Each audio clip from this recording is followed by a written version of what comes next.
I'm happy to welcome our next guest, who will be making his Rizin debut against Kazumasa Majima at Rizin Landmark 13 on April 12th. The Strab Animal himself, James Gallagher. James, it is nice to meet you, and thank you for the time today. No, it's an honor to be on, mate, and it's an honor to be a part of Rizin as well. And I'm looking forward to coming over and putting on a show. Wonderful. So this was a big signing in the MMA world. Talk to me about how all of this came together. Yeah, so I became a free agent, so I did about a year and a half ago now, maybe. And I was just looking, I was trying to get big fights, and I had lots of like local shows and kind of like on the regional scene and stuff. And it just wasn't like, I can't go from such a high level to fighting at that kind of level again. Do you know what I mean? I'm kind of coming into the prime of my career, and that was by choice because I asked to get released from my contract for PFL because it just wasn't a fit for me anymore, and the new ownership, and it just things happened. You know what I mean? And it just wasn't for me no more. And it was great to be a part of it, but after a while, then I could see people that I have fought before got signed to Rizin and that, and then I was just like, this is a fit. So there's been talks about it and for one of their previous shows, and nothing came of it. And then I was just got my head on training and got focused, and then the call came. So I was absolutely honored that it came, and I'm very, very excited. I've been working very, very hard to come over and put on a show for the Japanese fans. I'm curious. You said that there was like a potential offer earlier. Do you remember which event that was? No, there was like I think it was for like March, the March one. Okay, yeah. Yeah, but it wasn't like, it was just like a maybe not. Do you know what I mean? So I think it was. There wasn't much detail given to me, but it was just like a talk that there was like interest, and then but nothing ever came off it. Never had anything or nothing close to being finalized. So, then the call came. Then they were like, "Here's an opportunity for you," and I grabbed it with both hands, and now we're here. Awesome. So before we dive into your upcoming fight, I kind of want to help the Japanese fans become more familiar with your background and your story, how you started doing MMA. So this might come as a shock to the uninformed, but is it true that you started your amateur career at the age of 13? Yeah, 13 years old. So I started training on my 12th birthday and had my first amateur MMA fight at 13 years old. Wow. And you actually took a fight when you were 13 against a 21-year-old. Is that correct? So that was my second fight. So my first fight, I was 13 and the guy was 16 or 17. And then in my second fight, I fought a guy who was 21 years old. Yeah. Wow. And Mike, I started training them with John Kavanagh and Conor McGregor and stuff like this back home when I was in Ireland coming up, and that's where I was for the most of my career. But at that time, I was still with my local club in my hometown in Strabane, which is about 3 hours away from where their club was. And how it came around was that John Kavanagh was judging the show that I was fighting this 21-year-old on. And the promoter came down and told him that this is a young kid, he's only 13 years old, and he's fighting somebody who's 21. And John was like, I'm not judging this fight. He said, this is going to ruin MMA in Ireland. It's a young kid versus a grown man, and he's going to get very hurt. So anyway, he didn't take part in judging the show, and they got another judge. They stepped in to judge it, and I walked out fucking a 13-year-old kid fighting this man with all tattoos and that, and went through 3 rounds. I went with the guy and beat him on a decision. So when you're 13, like walk me through that. As a 13-year-old, you're agreeing to fight not even an 18-year-old, like a fully grown man. Was there any fear? Did people around you say, hey, maybe you shouldn't do this?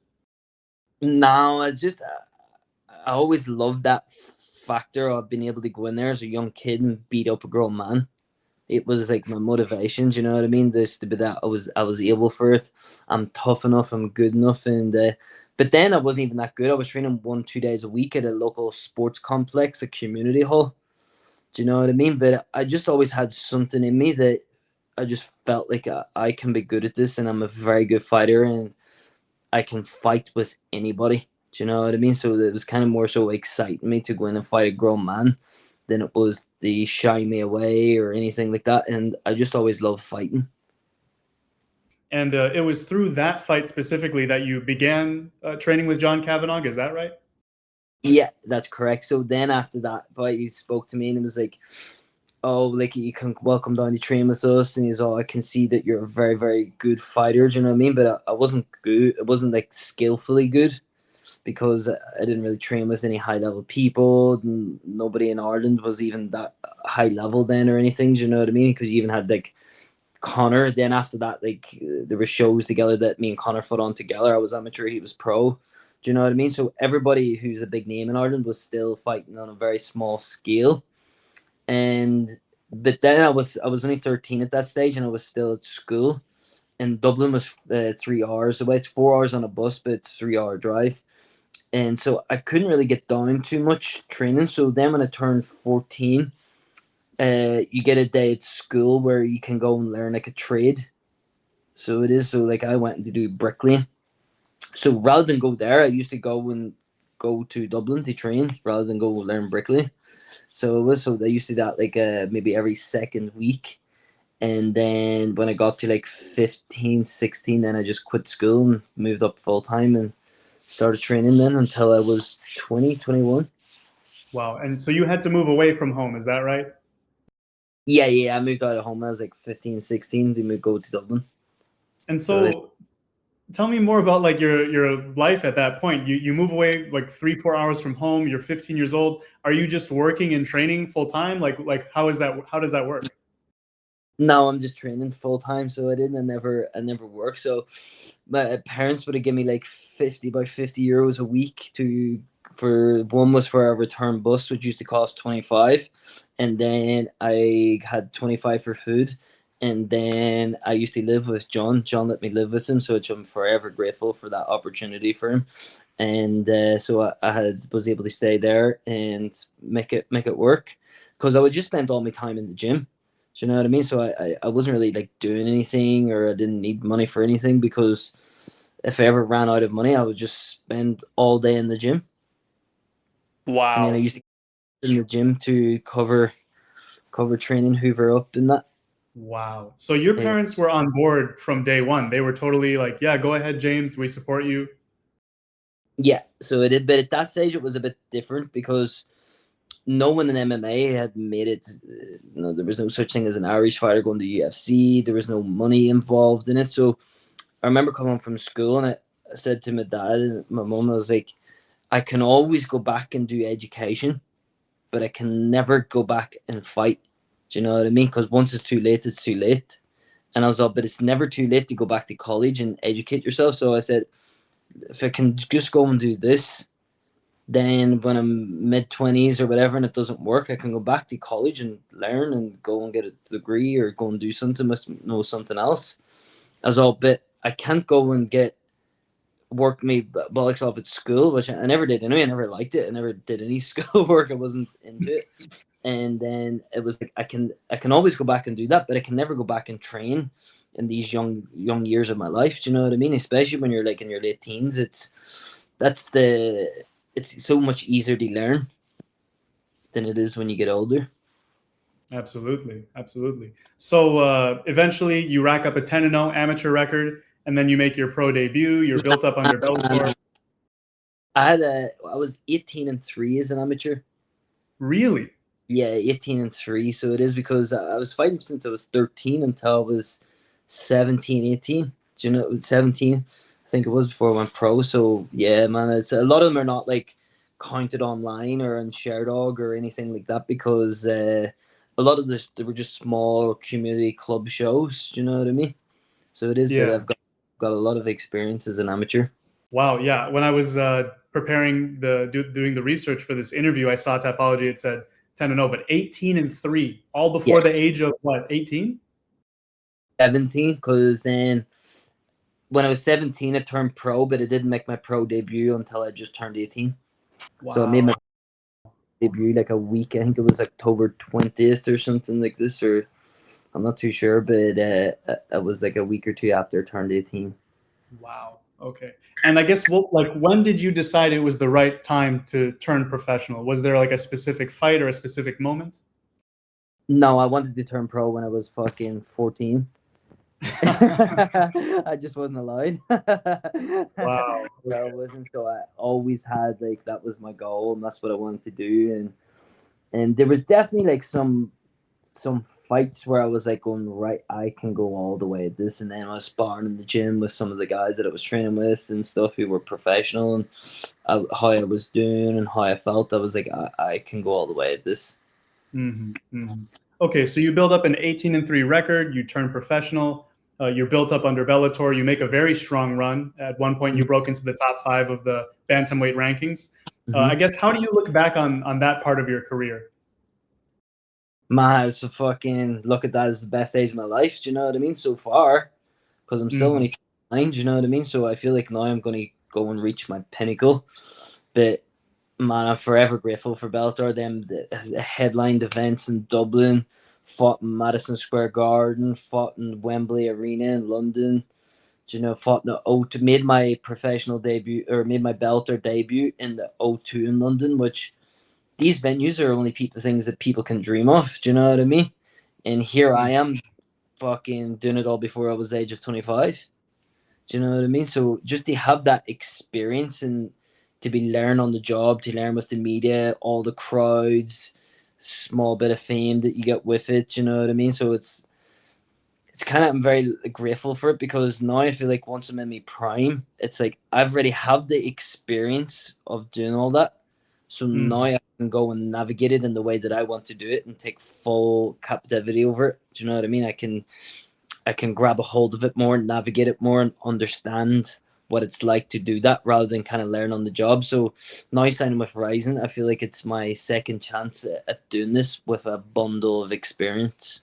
For sure, yeah. I think most fighters, once they reach your age that you're at right now, that's when they start kind of having those main events and fighting in the big arenas. But you've already done all of that years ago, so it's a massive Exactly. advantage. So I feel like I'm a young veteran coming into my prime.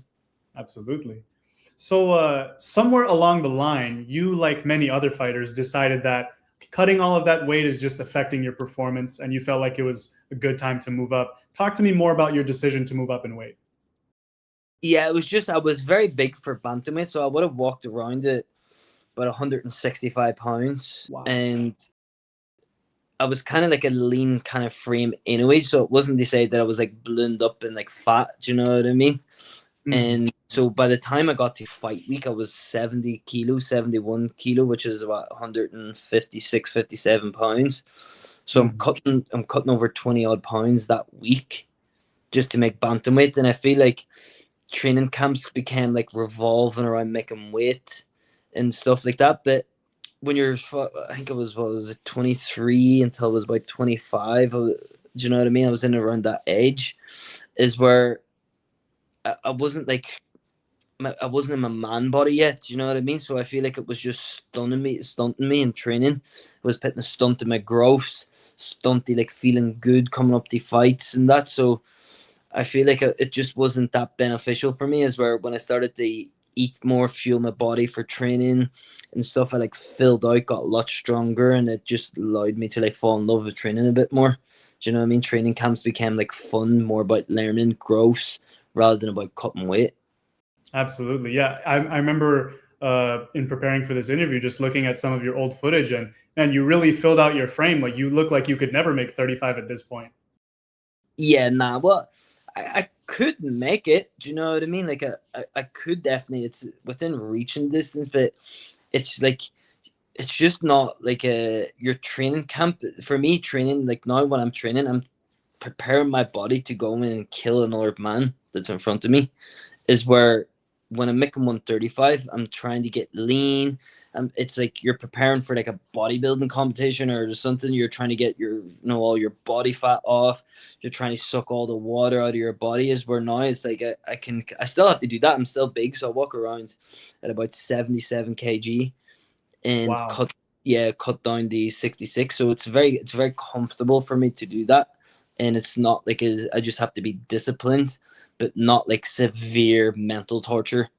Do you know what I'm trying to say? So it's like I've still got enough in the tank to learn, to grow, and focus on my performance and better my performance rather than it's like because eating food is energy, and when you have to go into such a negative energy deficiency, then I can't be efficient in the gym with my energy when I'm cutting the 135. So I'd just rather be more efficient at it and become stronger, become bigger, and feel good in myself, feel really fit, feel really strong.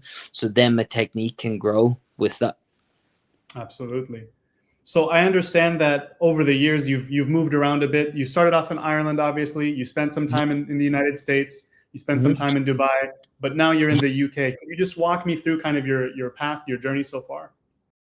Yeah. So I was in Dublin training, and then I just wanted to go somewhere else. So I went to America to train out there, and I was training in a very good gym out there. I had the likes of like Brandon Moreno, all these kind of guys, and then the gym club that I was at closed down.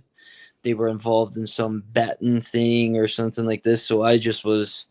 I don't have any part to do with this, and don't want my career to be in jeopardy over other people's doings. Do you know what I mean? So I just detached from there.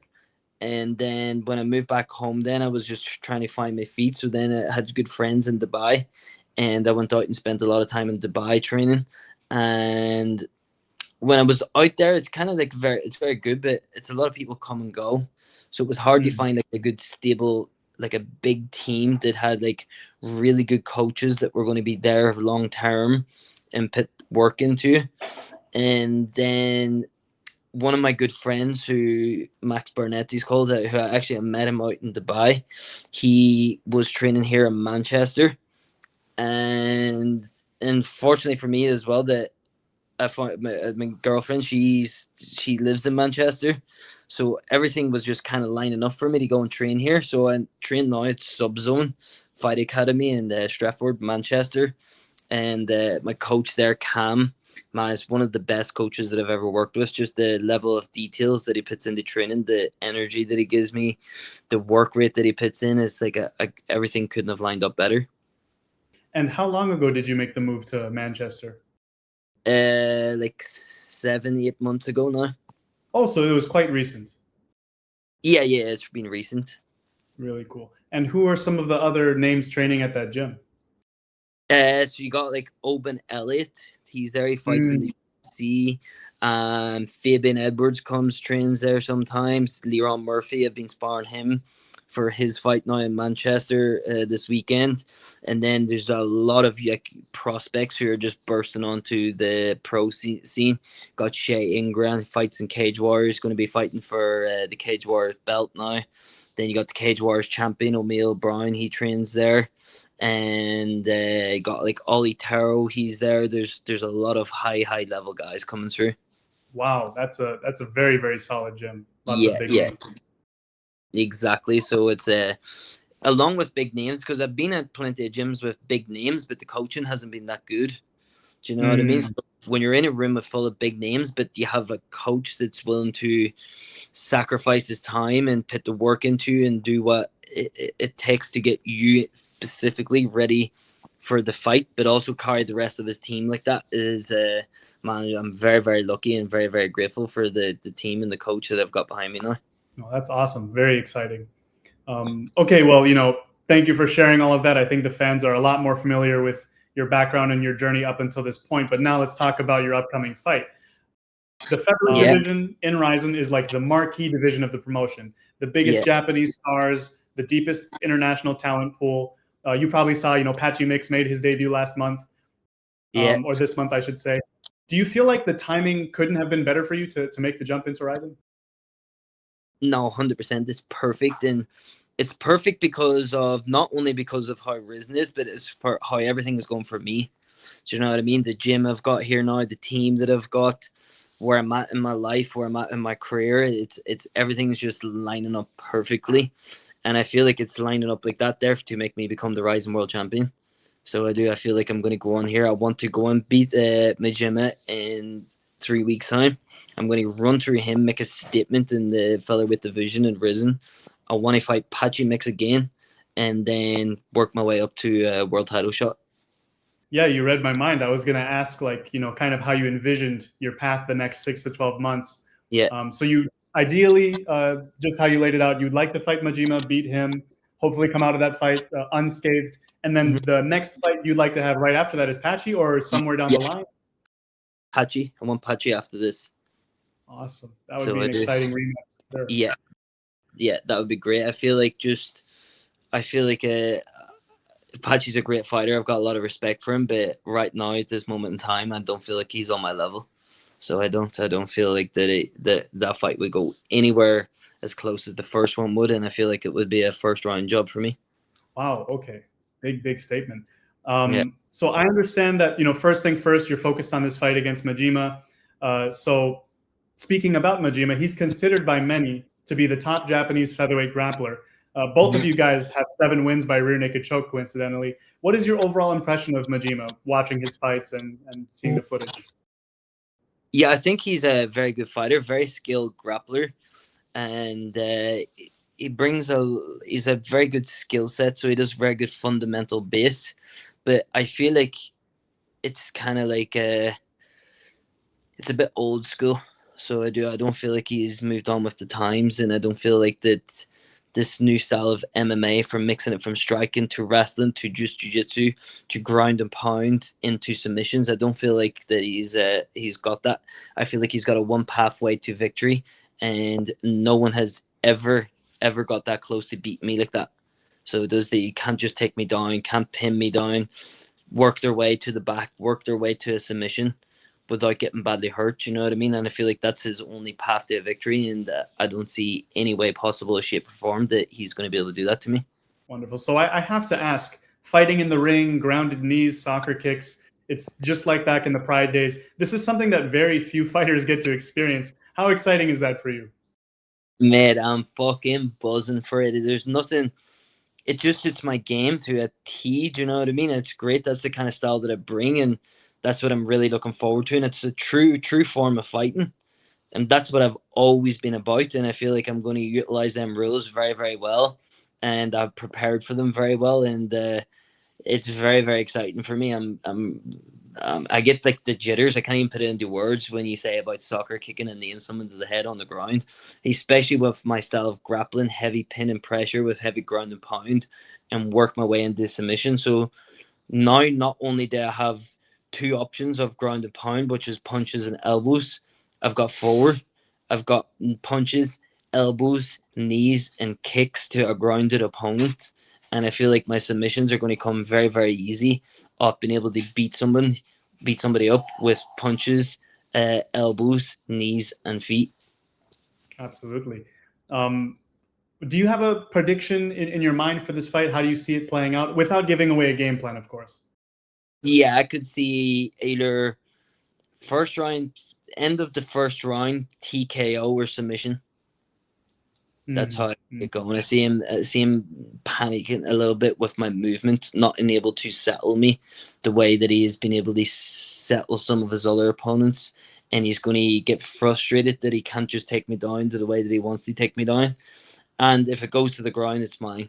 There's nobody on this planet that's going to be able to get past the viciousness that I bring, the stuff that he's going to have to go through to be able to get to the positions that he's comfortable at. He's never going to be able to get there.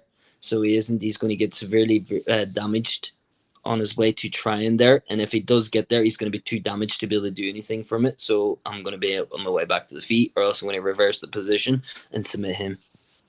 I think the fans are thrilled to hear your prediction, and they're very much looking forward to the fight. I think I would be remiss if I didn't mention the fact that on the same evening in the main event is the featherweight title fight. The champion in your division, Rajabali Shedalayev, unbeaten, 18-0. He's won every fight within 2 rounds. Is he someone that you look at and you think, okay, this guy is probably the best guy outside of the UFC? I don't really look at people as best in here, best there. I just look at them as human beings and potential opponents. So I just rate their skill set based on what I see. I don't compare myself to anybody, and I don't compare anybody else to anyone. Do you know what I mean? I just take them for the individual that they are, and I don't feel like there's an individual in this whole game that's going to be able to deal with the performances that I put on and the way that I prepare for these fights. So I don't really compare them to anyone, or I don't compare myself to anyone. I just compare it to how I would do against them. And right now, that's somebody I have my eye on, and that's somebody who I'm going to be eyeing up and keeping a close eye on to compare how I would do against him. And when we see my performance on April 12th, we will compare that to his performance on April 12th, and then we'll go from there. Definitely. And of course, I mentioned not too long ago, Patchy Mix is someone that you want to fight as well. Did you watch his debut, and what is your reaction to how that fight played out? I've seen someone very flat and someone that didn't prepare for the rule set. So it didn't. There's wrestling on your knees, getting knee to the face, not really going for the clinch and the takedowns, utilizing the ropes well, utilizing the ring well. It's someone that it just looked to me that somebody that didn't prepare for what he was going into and got caught in the fire. So it did, because his opponent was exceptional, but his opponent knew the rules, knew the rule set, knew about the ring, was cutting off the ring well, and Patchy seemed a bit lost in the ring. And then when he got a bit lost in the ring, he started falling back into like old habits, which was like shooting on the knees, re-wrestling up. And I feel like that's where most of the damage came from that ultimately got to the TKO. So I wasn't impressed, to be honest. And I think I have to point this out because I think you can appreciate Patchy's opponent, Kyoma Akimoto. He turned 20 the day after the fight. He's someone who kind of had a similar path to you. He started off training in martial arts maybe in middle school. He was quite young. He actually quit going to high school, and he told his parents, "Hey, I want to be an MMA fighter." And he dedicated his life to the sport at a similar time that you did, you know. And obviously, he's doing what he's doing right now. What do you make of him as a fighter and maybe his future in the sport? I think a lot of fans are curious about what you think about that. Yeah, so I don't know like overly all too much about him to make like an overall opinion, but my opinion from watching that fight is that he's definitely got a bright future and is definitely a force to be reckoned with. His skill set is very, very good on the feet. His anti-wrestling defense was exceptional, and his overall fight IQ was very good. And just it reminded me of myself back then, somebody that can walk into big arenas and big promotions and stay very calm and collected underneath that pressure and not be fazed by who's standing in front of him, what the situation is, and focus on the job at hand. So from my the small little bit I've seen of him, obviously I got to see more, and I've got to be able to compare fights, to that fight to this fight and see if there's any growth spurts on him to see how it is. But from that small little fight that I've seen, and that small part of him that I've seen, it is very, very good. Very good. And Rizin has announced events every month from now until July, and they're expecting to put on events every month for the remainder of the year. In a perfect world, how active would you like to be in 2026? Every third month, get me in there. So it is. Give me a couple weeks off to rest up after this one, get straight back in. Give me 6 to 8 weeks to prepare, and we'll go again. That's my goal. That's what I want to get active. I'd love to be able to get 2 more fights out by the end of this year. So I would have as many as we possibly can do, and obviously you have to play that by ear. So because you just got to look after your body and make sure that I can perform at my best. But I feel just off the top of my head that I'll be able to fight 2 more times again this year. So give me the end of the summer and then one at the end of the year, and then we'll head off next year running again. And that would be the ideal scenario. So it wouldn't. I want to get very, very active and build my way towards that title fast. And when you say end of the year, I'm assuming you're referring to the New Year's Eve show. It's one of the longest standing traditions in MMA. That's the one, my friend. That's the one. So I'd love to go at the end of the summer, maybe like July, August time again, and then we would go on New Year's. That would be a dream come true. That one, I think I'd get the family out to spend Christmas in Japan and get preparation for it out there for a little bit and go. And I feel like a big star like me deserves to be on the biggest show of the year. Exactly. That's what I was just going to say. Someone who's fought main event big arenas, and I think it's a perfect fit. James Gallagher, New Year's Eve on Rizin. Yeah, you can't go wrong with that. No, it's definitely if they want a show, there's no better show to bring than the Jimmy show. So it is. So that's what they'll get if they bring me out in New Year's. So it's a no-brainer. Wonderful, wonderful. Listen, I don't want to take up too much of your time. You've been very generous. You've given some great answers, and the fans are going to know a lot more about you now. If you could just give finally a message to the Rizin fans in Japan and around the world. Yeah, I'm very, very excited to come out to Japan and compete for the Japanese MMA fans. It's an honor to be a part of Rizin and to get out here and experience the Japanese culture. It's something that I've dreamed of since I've been young, and something that I've been big fan of since watching the Pride Days, etc. So it's an honor for me to come out and fight in Japan. And the Jimmy show is coming, and he's going to come out there and put on a show for the Japanese fans, and I'm going to take the roof off the building when I walk out there and fight. Well, there you have it. James Gallagher, he'll be taking on Kazumasa Majima at Rizin Landmark 13 on April 12th. Rizin fans around the world can watch on RIZINtv. James, thank you so much. Thank you very much for having me on. It's a pleasure, mate. Appreciate it. Absolutely. And Thanks I'm looking forward to seeing you on Fight Week. I appreciate it, bro. You too, but good to meet you. Wonderful. Take care. Thanks very much. Have a good day. You too.